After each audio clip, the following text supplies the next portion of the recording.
Matamu too. It's your boy Reumac, and I'm back again doing that thing that you love. Yes, it's Matamu Extra number 3, and I'm really charged up for this one. First off, I got to shout out my boy Said for being such a wonderful guest on the show. I don't think anyone has ever applied as much philosophy to the topic of chapati as he did during the show, actually to the topic of any food. And let me start this off with a bit with me and Said talking about making chapati. You said you don't know how to make chapos, or you just don't like making them? Or there's just somebody who does it better? I'm not good at it. Okay. Yeah, making chapos, it's like there's a short list of things that I just categorically will tell you I am aware. Yes. But I am not able. At all? Yeah, I am aware of dancing. But... I would rather listen to music. Kapse. Yeah, so likewise with chapo, I am very aware of the process. I've done it a few times. I try. Yeah, I've tried to help. Has nodded when he said he tries. So. Yeah, those gesticulations and like pointing. There has been affirmation. Yeah, there's affirmation that I have indeed tried, but then like the failure rate is, I guess it's somehow in the technique. So like I'll watch it and I'm like, okay, so roll, and then this is how you form the little balls and whatnot. It's more than the technique. I think that's where when you said the spirits of the Swahili. Yeah. Because I personally love chapo, and I used to know how to make it. Like when I look at my Facebook memories, I have memories of making chapo. But I think at some point I just stopped and said, no, I'm not going to make chapo. I'm going to leave it for the person who will be my significant other. And then Corona happened, and everywhere I used to go and buy chapos was closed. So I had to learn how to make chapos again. How are they?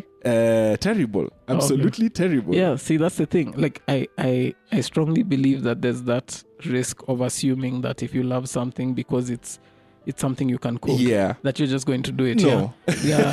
Sometimes just accept it. Just accept and move. Yeah, and I think we need to have more respect for our cuisine. You know, the same way we look at like French cuisine and go, I'm not going to try and bake a croissant. Yeah. Just respect it. Just say, I'm not going to try and make that chapati. Yeah, that's expert level. Yeah, that's expert level stuff. Let's leave the experts to do it, and then let's pay them accordingly. Exactly. Yeah. I think he said it all. I'm going to leave chapati making to the experts, and I'm going to pay them accordingly. So now we have listener comments, and first I'm going to play a note that was sent in by Sherry, who is a friend of the podcast. If you remember, she joined me for the episode on Waru, and here's what she had to say. Hey there. So, Matamu too. I never thought I'd actually just sit down to listen to a food podcast. I thought like YouTube food videos would be it, but this is different. This is fun. This is personal. And it's absolutely amazing. I heard the Chapo episode and the excitement and the hunger. But anyway, I had to jump on here and just talk about the proper way to eat chapo. So the proper way is, first of all, you need the stew. And the stew is not just any kind of stew. It's the one for minji. And the soup has to be thick. Thick. Yes, I said soup. You know where I'm from. You have your minji, your soup, carrots, and they have to be not small carrots. Like they have to show up big D. Waru and nyama, just for the taste. Just for the taste, for the culture. And then you kata your chapo and mix it all up. Just eat it with a spoon.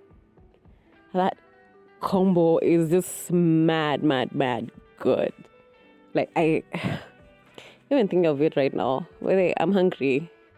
It sounds like baby food, but it's really not. When the chapo, because the ones with layers, you can't just have that flat out 20 bob chapo. It's a chapo with layers. Then each layer gets like the soup and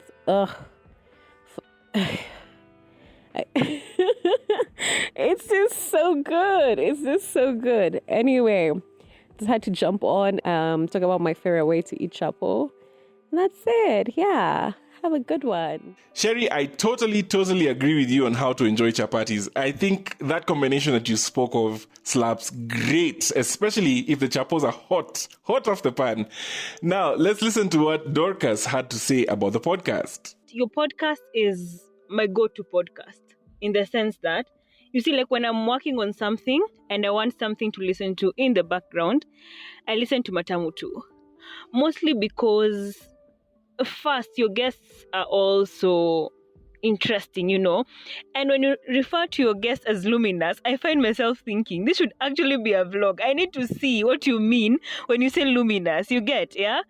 And even you yourself, I don't know if you ever refer to yourself as luminous, but you should. You have a very luminous personality.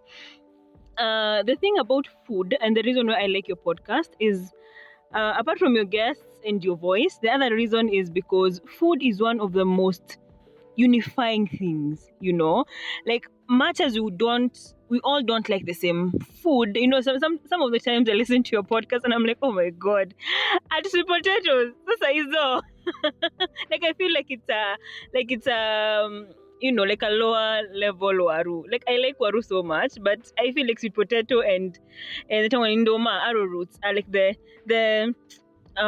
what is it called, the lower version of like waru Irish potatoes. But that is beside the point. Like every single time I listen to Matamu too, and I hear people describe their favorite meals, I realize that at the heart of all our descriptions of the foods that we like is that unifying factor, the fact that we all do like to eat, the fact that we all eat, and as much as sometimes we do not agree on the kind of food that we like and how we like it, it is still that, like even if someone doesn't like the food that you like, it's not personal. It's not something that you'd argue about so passionately. So keep up the good work. I really, really, really, really like your podcast. I don't think I have enough release for the amount of, love that I have for your podcast and how much I listen to it. It's the thing I listen to when I'm, washing utensils, the kind of thing I listen to when I'm doing brainless work in the office, and the kind of thing also that I listen to on my drive home. Yes. So keep up the good work. I legit do look forward to every single episode, and I can't wait for all the seasons that are going to follow. Bye. Thank you for sharing your thoughts about the podcast, Dorcas. And if you'd like to get your own voice featured on Matamu Extra, just like Sherry and Dorcas did, please drop me a voice recording on the email address I've put in the show notes, and I'll definitely play it on the next Matamu Extra. If you'd rather write it out, and like me, you express yourself better in words, please feel free to drop me an email or post it on any of my social media pages, which I've linked in the show notes. Now, let me close this one out with a comment from @101josie on Instagram. She says, "It's always refreshing how you take time to research on your topics and give mad history and facts. Good work." Thank you so much, Josie, for sharing your thoughts, and I look forward to hearing more from you, dear listener. But that's it for this segment. In the next episode of Matamu 2, we are talking about a magical fruit. Yes, we are going to discuss beans. It's a doozy. So make sure you subscribe to the podcast on your favorite podcast app so that you don't miss out when the new episode drops next Friday.